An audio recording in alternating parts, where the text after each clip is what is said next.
Halo Sobat ASN Muda, selamat datang di podcast ASN Cerdas, tempat kita ngobrol santai bareng CPNS dari seluruh penjuru Indonesia.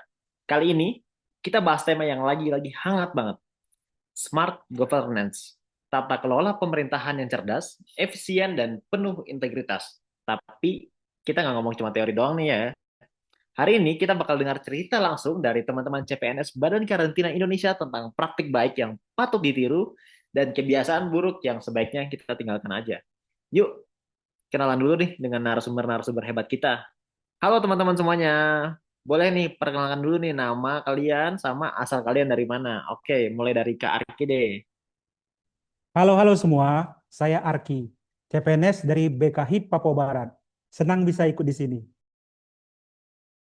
Hai, saya Ayu Permatasari dari BKHIT Sumatera Selatan. Salam semangat dari Sumatera. Halo, saya Fonedea, cabang S dari BKHIT Sumatera Selatan, siap berbagi pengalaman. Saya Anjani dari BKHIT Papua Selatan. Salam hangat dari Papua. Wah, wah, wah, keren banget ya. Dari Sumatera sampai Papua, berarti dari barat sampai ke timur. Komplit banget intinya. Oke, langsung saja nih kita bahas tentang good practice dulu ya. Menurut teman-teman di sini nih, kira-kira apa sih contoh nyata yang teman-teman temui di lapangan terkait good practice ini? Saya mulai ya.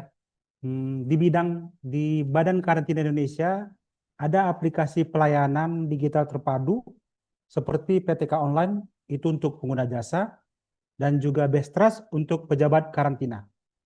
Ini itu bikin layanan karantina itu jadi cepat, transparan dan juga efisien. Praktik ini sesuai banget sama nilai ASN, yakni berorientasi pelayanan dan juga adaptif dengan teknologi.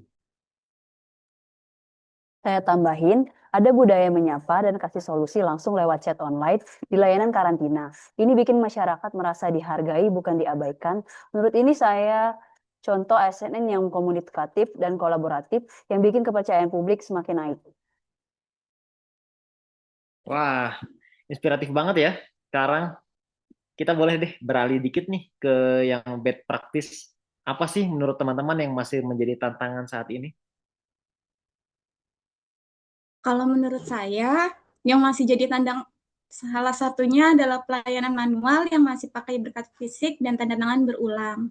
Ini bikin prosesnya lambat, nggak efisien, dan sering bikin masyarakat itu frustasi. Bener banget nih Kak Anjani ya. Selain itu juga ada ASN yang nggak mau belajar teknologi baru atau ikutan pelatihan digital. Padahal kan literasi digital itu kunci buat jadi smart ASN. Sikap ini nih yang bisa menghambat transformasi digital. Oke, baik sekali ya. Jadi menambah wawasan sedikit nih, tapi kita coba dalamin lagi nih. Sekarang coba kita dalamin good practice-nya dulu nih. Kira-kira apa sih kunci keberhasilannya? Nah, kalau menurut saya ini kuncinya adalah kepemimpinan yang terbuka dan sistem kerja yang berbasis merit. CPNS tuh nggak hanya cuma disuruh, tapi diberi ruang untuk kontribusi. Ini yang bikin semangat kerja tuh makin tinggi.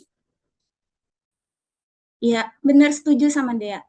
Keberhasilan juga didukung oleh semangat digitalisasi, tapi nggak cukup cuma punya aplikasi.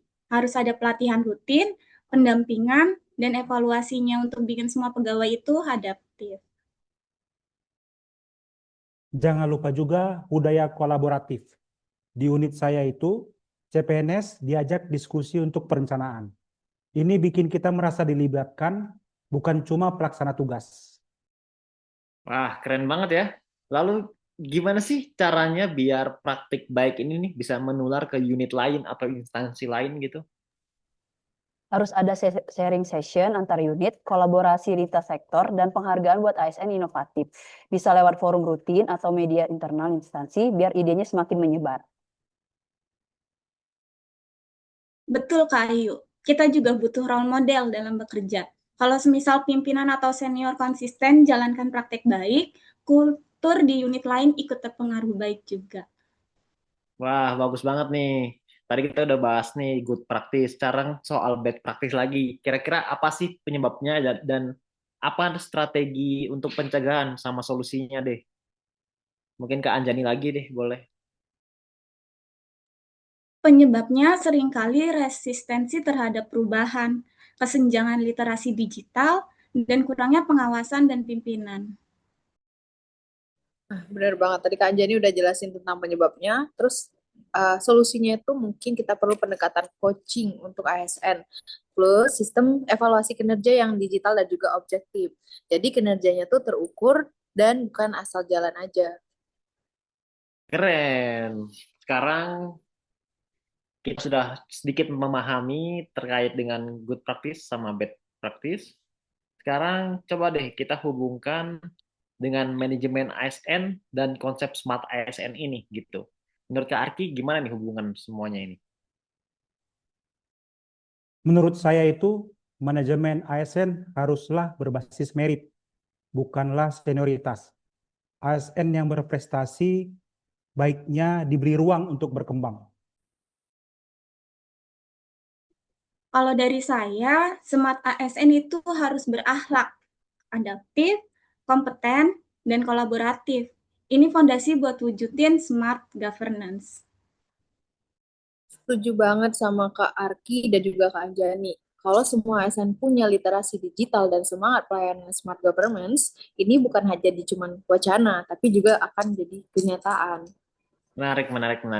Jadi diskusi kita hari ini nih benar-benar membuka wawasan kita semua ya. Jadi kesimpulannya yang bisa saya tarik itu adalah smart governance ini bukan cuma soal teknologinya ya, tapi juga integritas.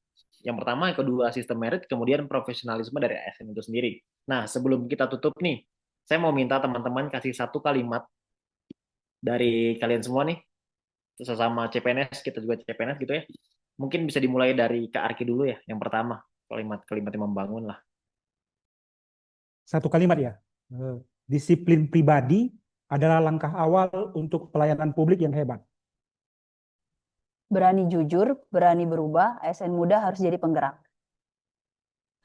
Digitalisasi tanpa etika nggak akan berhasil. Jadi seimbangin antara ilmu dan juga sikapnya.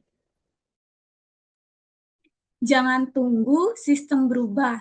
Kita harus jadi bagian dari perubahan itu. Mantap banget nih kalimat-kalimatnya, keren banget, gila. Nah, terima kasih banyak nih buat Kak Arki, Kak Ayu, Fonedea, dan Kak Anjani atas sharing sessionnya yang hari ini yang sangat-sangat super inspiratif.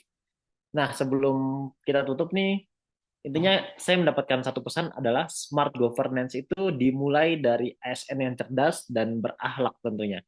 Sampai jumpa di podcast ASN Cerdas berikutnya. Salam ASN berakhlak. Bye-bye.